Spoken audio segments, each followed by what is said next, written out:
नमस्कार दोस्तों, मैं हूं ममता तिवारी और आप सभी का स्वागत करती हूं मेरे चैनल ममताज वे में। आप सभी माताओं बहनों को वट सावित्री व्रत की हार्दिक शुभकामनाएं। तो चलिए दोस्तों, आज हम इस वीडियो में सुनेंगे वट सावित्री व्रत कथा।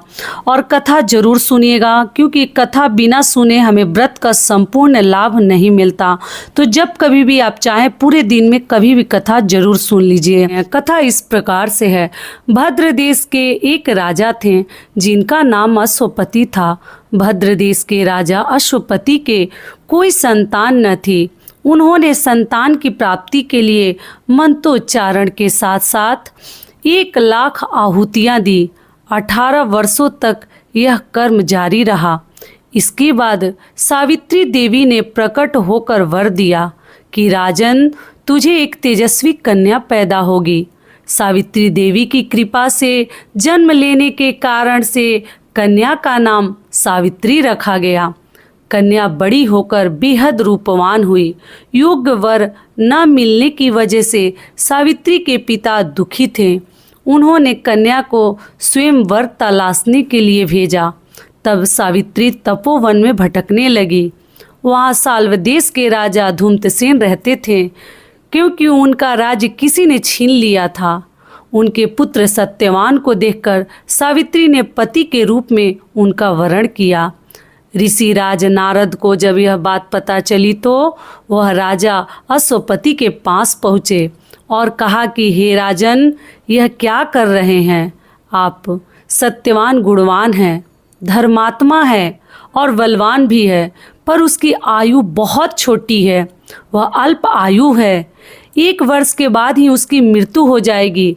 ऋषि राज नारद की यह बात सुनकर राजा अश्वपति घोर चिंता में पड़ गए। सावित्री ने उनसे कारण पूछा तो राजा ने कहा, पुत्री, तुमने जिस राजकुमार को अपने वर के रूप में चुना है वह अल्प आयु है। तुम्हें किसी और को अपना जीवन साथी बनाना चाहिए। इस पर सावित्री ने कहा कि पिताजी, आर्य कन्याएं अपने पति को 1 बार ही वरण करती है, राजा 1 बार ही आज्ञा देता है और पंडित 1 बार ही प्रतिज्ञा करते हैं और कन्यादान भी 1 बार ही किया जाता है। सावित्री हठ करने लगी और बोली, मैं सत्यवान से ही विवाह करूंगी। राजा अश्वपति ने सावित्री का विवाह सत्यवान से कर दिया। सावित्री अपने ससुराल पहुंचते ही सास ससुर की सेवा करने लगी।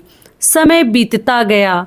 नारद मुनि ने सावित्री को पहले ही सत्यवान की मृत्यु के बारे में बता दिया था। वह दिन जैसे जैसे करीब आने लगा, सावित्री अधीर होने लगी। उन्होंने 3 दिन पहले से ही उपवास शुरू कर दिया था। नारद मुनि द्वारा कथित निश्चित तिथि पर पितरों का पूजन किया। हर दिन की तरह सत्यवान उस दिन भी लकड़ी काटने जंगल चले गए थे। साथ में सावित्री भी गई। जंगल में पहुंचकर सत्यवान लकड़ी काटने के लिए एक पेड़ पर चढ़ गए। तभी उनके सिर में तेज दर्द होने लगा। दर्द से व्याकुल सत्यवान पेड़ से नीचे उतर गए। सावित्री अपना भविष्य समझ गई। सत्यवान के सिर को गोद में रखकर सावित्री सत्यवान का सिर सहलाने लगी। तभी वहाँ यमराज आते दिखे। यमराज अपने साथ सत्यवान को ले जाने लगे। सावित्री भी उनके पीछे पीछे चल पड़ी। यमराज ने सावित्री को समझाने की कोशिश की कि यही विधि का विधान है, लेकिन सावित्री नहीं मानी। सावित्री की निष्ठा और पति परायणता को देखकर यमराज ने सावित्री से कहा कि हे देवी, तुम धन्य हो, तुम मुझसे कोई भी वरदान मांगो। सावित्री ने कहा कि मेरे सास ससुर वनवासी और अंधे हैं, उन्हें आप दिव्य ज्योति प्रदान करें। यमराज ने कहा, ऐसा ही होगा, जाओ, अब लौट जाओ। लेकिन सावित्री अपने पति सत्यवान के पीछे पीछे चलती रही। यमराज ने कहा, देवी, तुम वापस जाओ। सावित्री ने कहा, भगवान, मुझे अपने पति देव के पीछे पीछे चलने में कोई परेशानी नहीं है। पति के पीछे चलना मेरा कर्तव्य है। यह सुनकर उन्होंने फिर से उसे एक और वर मांगने के लिए कहा।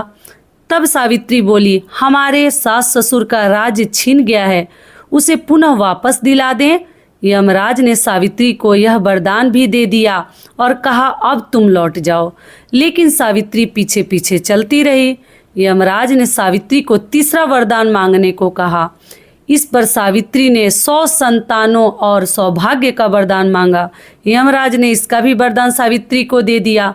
सावित्री ने यमराज से कहा कि प्रभु, मैं एक पतिव्रता पत्नी हूँ और आपने मुझे पुत्रवती होने का आशीर्वाद दिया है।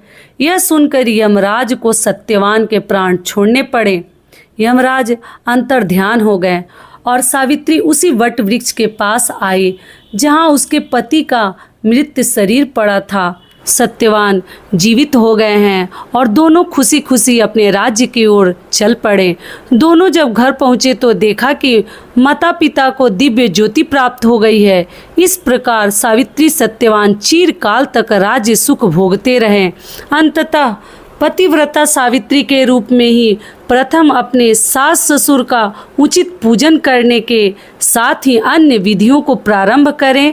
बट सावित्री का व्रत करने और इस कथा को सुनने से उपासक के वैवाहिक जीवन या जीवन साथी की आयु पर किसी भी प्रकार का कोई संकट आया भी तो टल जाता है। तो हमें ये व्रत जरूर करनी चाहिए। एक बार प्रेम से बोलिए सावित्री माता और सत्यवान जी की जय।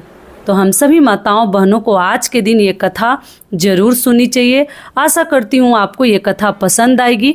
तो ये वीडियो मेरा यहीं तक का था। धन्यवाद।